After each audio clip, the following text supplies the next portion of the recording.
Senior হোক কিংবা junior দল, বিশ্বকাপের মঞ্চে আর্জেন্টিনার কাছে জার্মানি মানেই যেন জমের বাধা। 2006 থেকে 2014 টানা 3 বিশ্বকাপে এই একই প্রতিপক্ষের কাছে হেরে বিশ্বকাপ স্বপ্ন ধুলোয় লুটিয়েছিল মেসি মারিয়াদের। ছোটদের বিশ্বকাপে জার্মানিকে হারিয়ে সেই যন্ত্রণা কিছুটা কমানোর সুযোগ পেয়েছিল জুনিয়র মেসিরা। তবে এখানেও জার্মান বাধা পেরোতে ব্যর্থ হলো আর্জেন্টিনা। অনূর্ধ্ব 17 বিশ্বকাপের কোয়ার্টার ফাইনালে ব্রাজিলকে উড়িয়ে দিয়ে সেমিতে উঠে এসেছিল এচেভেরি রুবার্তোদের আর্জেন্টিনা। সেমিতে জার্মানিকে আটকে দিতে পারলে প্রথমবারের মতো অনূর্ধ্ব 17 বিশ্বকাপের ফাইনালে ওঠার স্বপ্ন পূরণ হতে পারত জুনিয়র আলবিসেলেস্তাদের। তবে শ্বাসরুদ্ধকর সেমিফাইনালের ম্যাচ টাইব্রেকারে নিয়ে গিয়েও জার্মান বাধা টপকাতে পারল না আর্জেন্টিনা। আর্জেন্টিনার প্রথমবার ফাইনাল খেলার স্বপ্ন ভঙ্গ করে 38 বছর পর অনূর্ধ্ব 17 বিশ্বকাপের ফাইনালে নাম লেখালো জার্মানরা।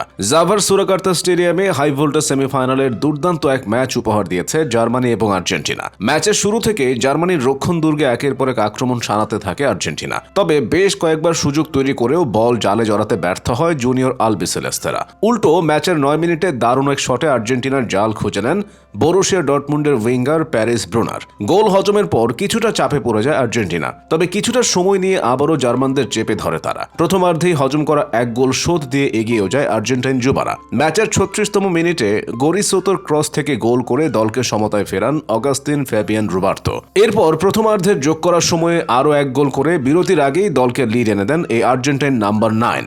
প্রথমার্ধে ব্যাকফুটে থাকলেও দ্বিতীয়ার্ধে আক্রমণের জোর বাড়ায় জার্মানি। একের পর এক আক্রমণে ভয় ধরাতে থাকে আর্জেন্টিনার রক্ষণ শিবিরে। ঘন ঘন আক্রমণের ফলও আসে খুব দ্রুতই। ম্যাচের 58তম মিনিটে আর্জেন্টাইন গোলকিপারের ভুল সুযোগ নিয়ে জোড়া গোল পূর্ণ করেন ব্রুনার। দুই দলের স্কোরলাইন সমতায় ফেরার মিনিট 10 পরে আবারও এগিয়ে যায় জার্মানি। এরপরে গোলটি করেন ম্যাক্স ময়ারস্ট্যাট।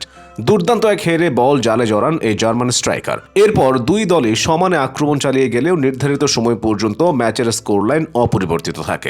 অতিরিক্ত সময়ে যখন সমর্থকরা আর্জেন্টিনার ফাইনাল খেলার আশা প্রায় ছেড়ে দিয়েছিল, ঠিক তখনই নাটকীয়ভাবে ম্যাচে ফিরে আর্জেন্টিনা।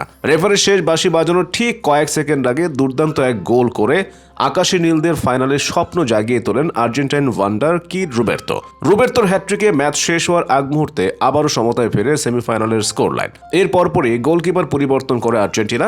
নির্ধারিত সময়ের পর 3-3 গোলের সমতায় সরাসরি টাইব্রেকারে গড়ায় ম্যাচটি। পেনাল্টি শুটআউটে অসাধারণ দৃঢ়তায় আর্জেন্টিনার প্রথম দুই শটের দুটি রুখে দেয় জার্মান গোলকিপার কনস্টান্টান হেইডে।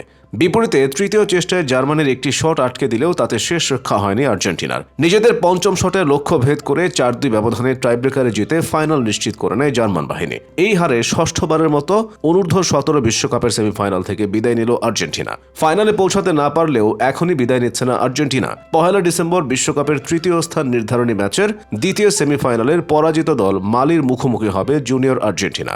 ফাইনাল খেলা না হলেও 17 না পেরোনো এই যুবাদের লড়াকু মানসিকতায় মুগ্ধ হয়েছেন সমর্থকরা।